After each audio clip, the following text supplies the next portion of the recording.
they hate the Igbos because they are jealousy of the fact that Igbos are the one that is going to liberate Africa from the tutelage of the Western Europe.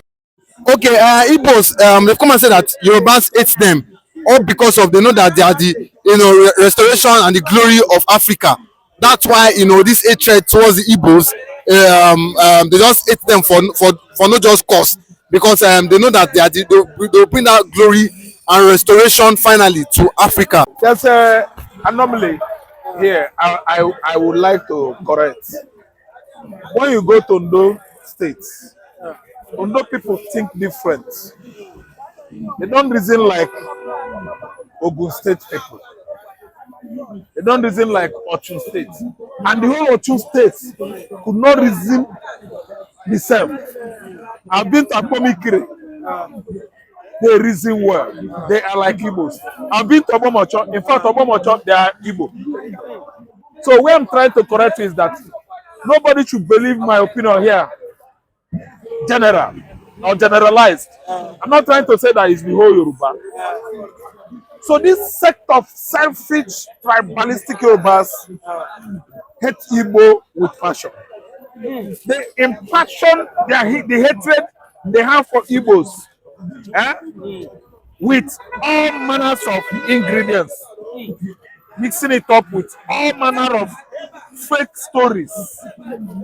Stories that are deep down in jealousy and enviousness, which is why I'm saying that they hate the Igbos because they are jealousy of the fact that Igbos are the one that is going to liberate Africa from the tutelage of the Western Europe. Western Europe, after regaining of African independence, Africans regained their independence in 1960s, late 50s. They what presented, they showcased bad African leaders, deceiving the whole world that the whole countries, Nigeria and so on and so forth, Nigeria, Cameroon, Togo and so on and so forth, have gotten their independence. It's a lie. It's a naked lie. These colonialists are at the back door remoting what? The sit-tight African leaders. And this is what Igbo man has come to liberate Africa. We have come to set Africa free from slavery of the white supremacists. And this has shown Igbo to be like a candle on the mountain top, in the pinnacle of the mountain, that can never be hidden. And let me tell you, our sister tribe, our brother's tribe, Yoruba, they are not happy about it. No Yoruba man, not all of them, like I said, is looking at you with good eyes. Okay? It has played out during the election. It has played out after election. Our properties, our jobs, our business establishments in the Lagos Island, in the mainland, were what? Subjected to destruction. They devastated Igbo man business to the level that some Igbo men today have not regained fully after presidential election, gubernatorial election in Lagos State. At their proper axis, their jobs were destroyed at night, set ablaze. For what cause? What is the problem? What is their crimes? I mean the Igbos. What have they done? What is it that Igbo man has done to Yoruba man since inception of Nigeria? I'm not generalizing this, but I'm saying that the hatred is so much. Look at the demolition of shops at Holy Trinity, Apapa. Look at the demolition of properties at Ablo Odo. Look at what transpired here in 2021 at Akilo Spare Parts Market. When the Igbo spare parts businessmen were busy celebrating their new year in the southeastern Nigeria, some enemies of the Igbos wake up as early as 3 a.m. raised with excavators, bulldozers, bringing down the whole shops. The owners of these shops were not around to pick their valuables. It was just, the valuables were littered all over the places for the Hausa scavengers, scrapped pickers to feast on. And actually they feasted on all those spare parts. And none of them was recovered or compensated today. As I'm telling you now, the actual reason why the Akilo's papers shop were destroyed has not been met today. No construction going on. Nothing was erected on that empty space. And today, those Igbo businessmen were rendered unemployed, were rendered what?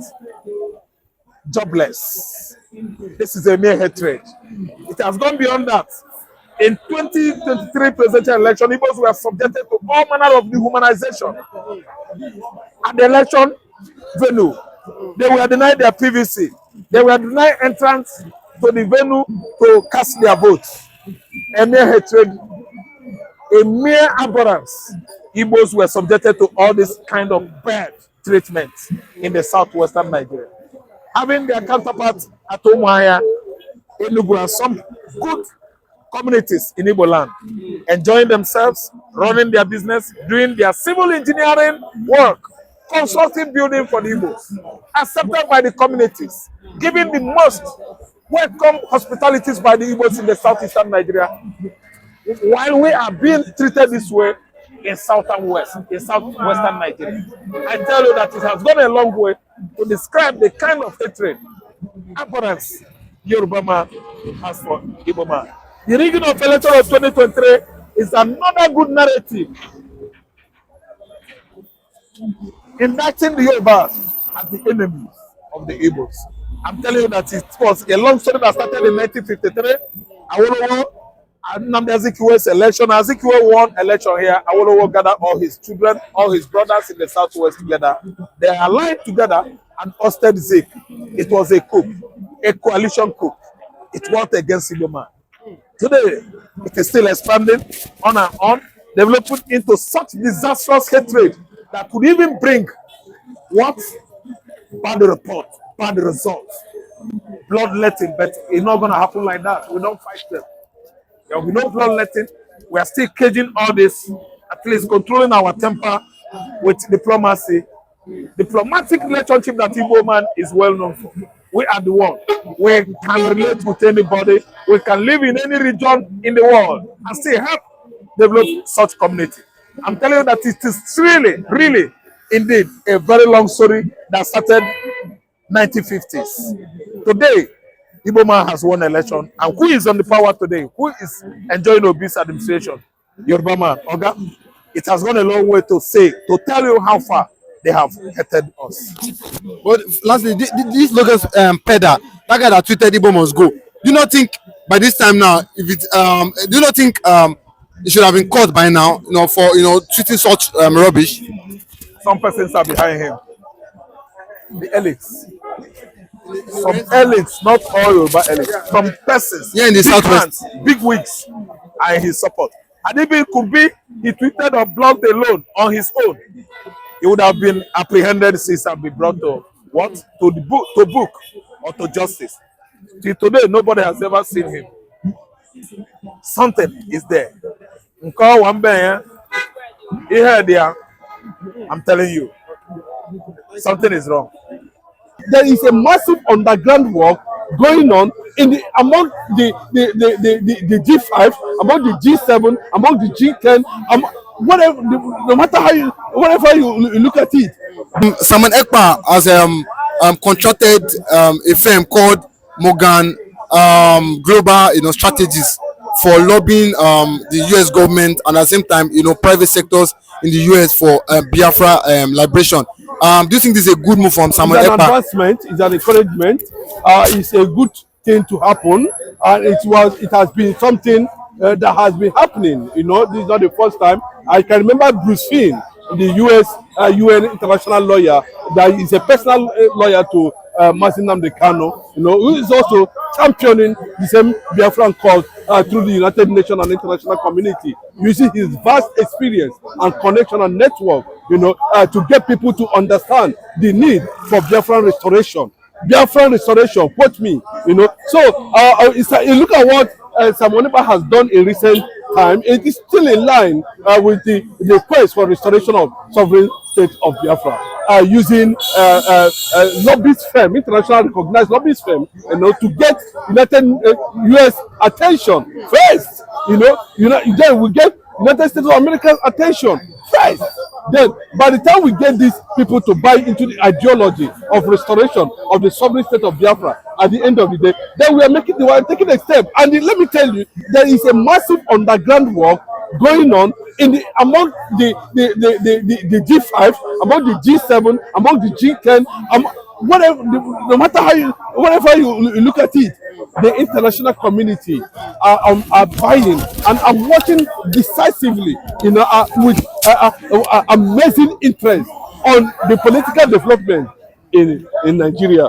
Of course, we can see also that everything that's happening in Nigeria now, as regards to the fate of Biafrans in Nigeria, the fate of the eastern region, is being currently monitored, by a group of people, set aside under the umbrella of moral global services, to make sure that everything is being documented and we presented on the day that the UN and the world powers are going to sit down and announce Biafra. And secondly, the reason why we need international renowned lobbies on this matter is that we tend to have boundary issues too. We tend to have territorial issues too. We tend to look at the issues that have to do with maritime.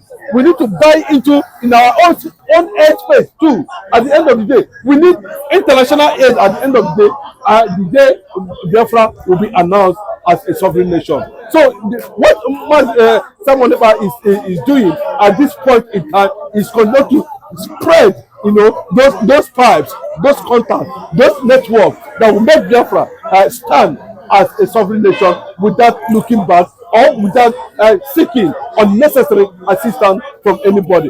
Because for a new nation like that, there's possibility there might be an invasion at the end of the day. We need to protect our airspace. How can we protect our airspace?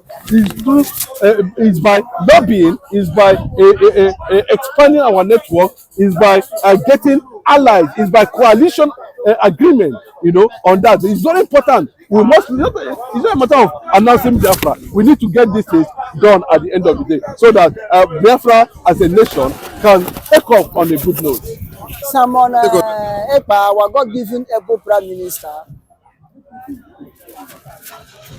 and the Biafran Republic government in exile, and other cabinets, tic-tac, Biafran tic-tacs, they always think well and take right decisions. You see, this is the problem with Biafrans. But in the First Republic, under Ojukwu, we don't have good representatives outside the world. Nobody is projecting the image of Biafra at that time. Nobody was projecting the image of Biafra at that time. It was the little one, Okokondem, Aminu, Uchechukwu Merije, Biafra chief propaganda, and Okokondem, the old Okokondem, the original Okokondem of that time, Biafra chief broadcaster, the little one they are able to do, that see us, is part of the thing that see us for that period, see us through for that period. Then if you watch, all these things, past mistakes, is what Simon Ekpa and Biafra government in exile and all other Biafran tic-tac have sit down and calculate and say, no, this time we have to look for somebody who is influential person, who can be able to project Biafran image to other part of the world, so that we can be able to achieve what we're looking for by God's grace. And it seems, or as I look at it, since they engage these lobbies, the man is doing a very good job. The man is trying. We can see that through his efforts and other things, Biafra was able, Biafra government in exile was able to have individuals, even in American lawmakers, Therefore, we'll be able to have individuals there who come out individually to support Biafrans, to agree with Biafrans. And these individuals, plus the one who have already